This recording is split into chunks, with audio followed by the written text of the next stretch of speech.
You ever feel like you're circling some massive philosophical idea, knowing there's something profound there, but the closer you get, the harder it is to grasp? Yeah, like trying to grab smoke, exactly. That's exactly the feeling we tackle head on here at the Deep Dive. You send us the intellectual puzzles you're wrestling with, the articles, books, whatever, and we try to dig out the most fascinating insights, those surprising bits that make it all click. And today, we are definitely plunging into some deep, maybe murky waters, existentialist thought. Right. We've got a really rich collection of sources from a listener touching on thinkers like Kierkegaard, Nietzsche, Sartre, Camus, Kafka, Jaspers. Quite the lineup. It really is. So think of this maybe as your guide, your way into understanding some pretty huge shifts in how we think about ourselves and, our place in the universe. Definitely. Our mission then is to sort of cut through the dense philosophical language and get to the beating heart of existentialism. What's it really about? Exploring how it speaks to those really fundamental human questions. Truth, meaning choice. The nature of reality itself. Okay, so existentialism, Mm-hmm. a big one. Where do we even begin to get a handle on something that seems like it resists easy definition? That really is the key challenge, isn't it? And it's something Sartre himself, the major figure, openly admitted. It's not easy to just pin down. Huh. But if we look across the board, from religious thinkers like Jaspers or Marcel to atheistic ones like Heidegger and Sartre, there is a powerful common idea. Which is? It's this radical concept. Existence precedes essence. And tied to that, the absolute importance of the individual's subjective starting point. Existence precedes essence. Okay, that sounds significant. Can you unpack that a bit, like in simpler terms? Sure. Think about making something, say, a paper knife. The craftsperson has an idea first, right? A concept, a blueprint, that's its essence. Then they make it, bring it into existence based on that plan. Right, form follows function, kind of? Exactly. Okay. Existentialism flips that entirely for humans. We just show up. We exist first, without a pre-written script, no defined purpose or nature handed to us. Wow, okay. It's only through our actions, the choices we make day in, day out, that we actually shape who we are. We define our own essence as we go. We're literally writing our own story. So no instruction manual from the cosmos. We're just improvising. In a fundamental way, yes. Yeah. That freedom is key. Now, our sources also point back to earlier thinkers who were grappling with similar themes, even before existentialism was really a term. Like precursors. Definitely. Kierkegaard and Nietzsche often get called the godparents of existentialism. The material we looked at highlights Nietzsche, especially. How so? Well, his intense rejection of rigid, all-encompassing philosophical systems, his frustration with traditional philosophy being too detached from, life. Yeah. You can absolutely see him as an early existentialist voice there, focusing on lived experience, rejecting those abstract universal truths, even if he didn't call himself one. So this was a genuine break from how philosophy was usually done. The sources mention others like Whitehead, Russell. Oh, absolutely. A major shift. Those more traditional approaches and movements like positivism or analytic philosophy, they often start elsewhere. Objective truths, logical structures, universal laws. But existentialism doesn't. Existentialism plants its flag firmly in the messy subjective reality of being human. Right here, right now. It emphasizes our freedom, the frankly terrifying responsibility that comes with it, and this baseline lack of preordained meaning. Okay, so the individual isn't just a piece in the puzzle. They're almost the starting point of the puzzle itself. Let's dig into that focus on the individual. Kierkegaard comes up again here, especially regarding truth. Kierkegaard is fascinating on this. He had this incredibly strong stance. The crowd is untruth. Wow, that's blunt. It is. He believed real truth was intensely personal, an individual affair tied to your unique relationship with, for him, God is the sort of middle term. So truth isn't objective, out there somewhere. For Kierkegaard, it's deeply relational. And honoring truth meant honoring every single individual. That, for him, was the core of loving your neighbor. Okay, so it's about valuing that individual connection, spiritually or otherwise. How does that compare to, like, group dynamics or society? He draws a really sharp contrast. Loving your neighbor, he saw as an act of self-denial, recognizing the other person's inherent worth. But loving the crowd, though, he felt that was often about seeking power, status, worldly things. Interesting distinction. And he argued that communicating profound truth Well, it can only really land when it's aimed at the individual, understood through their specific life and how they see the world. So truth can't be mass-produced or broadcast universally. It needs that personal reception. That's the idea, and this ties right into that existentialist critique of those grand rational systems we mentioned. The ones trying to explain everything. Exactly. Both Kierkegaard and Nietzsche were really suspicious of any system claiming to have captured all of truth in a neat package. They saw it as a kind of detour. A detour from what? From the richness, the complexity, the ambiguity of actual lived reality.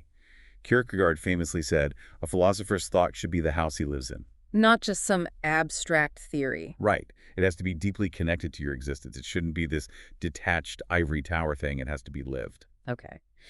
And building on that skepticism of pure rationality, the sources bring in Dostoevsky. He seems to really challenge that Enlightenment idea that we're all just rational actors looking out for number one. Oh, he absolutely throws a wrench in that. He gives us characters who deliberately, consciously act against what seems logical or beneficial for them. Why? Just out of spite. Or rebellion. Well, the text mentions things like obstinacy and perversity, or just exercising free, unfettered choice. Dostoevsky explores this fascinating idea of a most advantageous advantage. A most advantageous advantage? What does that mean? It's something that defies simple logic. It's not about money or comfort necessarily. It's tied to our free will, our sheer unpredictability. Maybe even the desire sometimes to just say no to reason itself. Huh. Like choosing just for the sake of choosing. Perhaps. It makes you wonder if maybe we value the process of striving, the act of choosing itself, maybe even more than reaching the goal. Dostoevsky pushes against mathematical certainty, suggesting we crave something more. Capricious. That really hits home sometimes. The struggle feeling more important than the win. And he even suggests, didn't he, that humans might actually love suffering. That's pretty dark. It's incredibly provocative. Yeah. The sources point to Dostoevsky suggesting suffering might be just as vital to being human as well-being is. Maybe even, he speculates, the origin of consciousness itself. Wow. It completely undermines that simple view of us as just pleasure seekers trying to avoid pain. Okay, so if our motivations aren't purely rational, that leads us into some really tricky areas, like self-deception. Sartre's concept of mauvaise foi, bad faith, seems central here. Absolutely central. Sartre sees bad faith as fundamentally a kind of lie to oneself. It's a way we try to dodge the enormous weight of our freedom and responsibility. But how does that work? And if you're lying to yourself, don't you sort of know you're doing it? That's exactly what makes it so slippery. Sartre emphasizes the translucency of consciousness. We're aware of ourselves being aware. So to be in bad faith means we have to, on some level, know the truth we're simultaneously trying to hide. It's an internal contradiction held together in one project. So it's not like forgetting something, it's actively choosing to look away. Precisely. It's not being the deceiver than the deceived. It's happening at the same time. The text gives that stark example. The self-deception of the anti-Semite, who avoids responsibility by blaming others, versus a genuine revolutionary trying to build something better. One denies freedom, the other embraces it, even with all its difficulties. That really highlights the ethical side of it. The sources also connect this to Jaspers, mentioning facticity and transcendence. How do those fit in? Think of Jasper's facticity as the givens. Your past, your body, the situation you're born into, the stuff you can't just wish away. Okay, the facts on the ground. Right. And transcendence is your capacity to go beyond those facts. Your freedom, your potential, your ability to strive for possibilities not yet realized. I see. And the link to bad faith. Bad faith often involves messing with that balance. Either you deny your factility, pretend you're not limited in ways you actually are, or you deny your transcendence act like you're completely determined by your circumstances, refusing to own your choices. Authenticity, for Jaspers, means grappling honestly with both, acknowledging the limits and the freedom. Recognizing we're not fixed, but always in process. This pursuit of authenticity often seems to involve facing up to, well, the absurd. Camus and Kafka really explore this, don't they? They are key figures here, yes. Yes. Camus defines the absurd as this fundamental clash.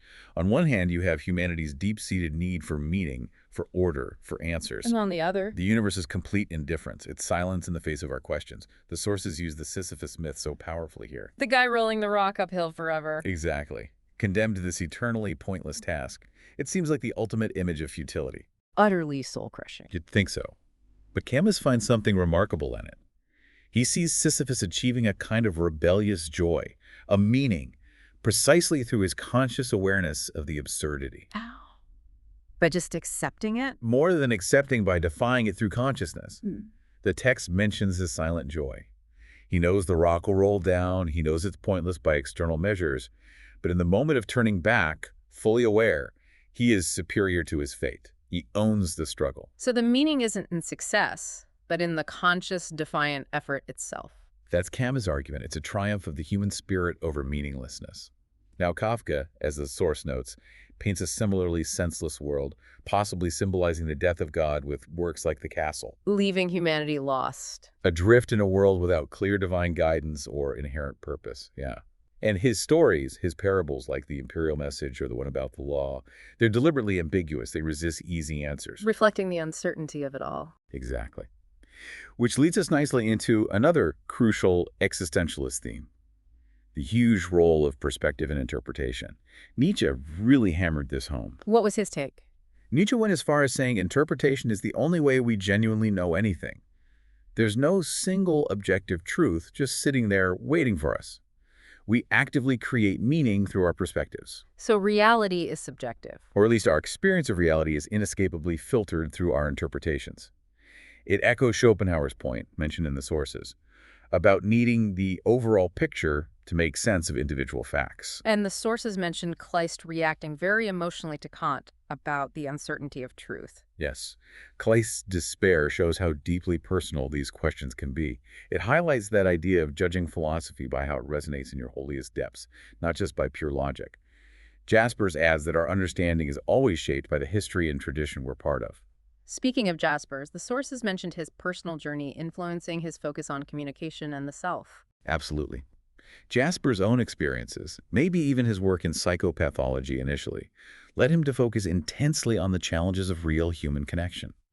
He came to believe we can't truly become human alone. We need others. Fundamentally, our sense of self, our self-being, is realized in communication with another self-being.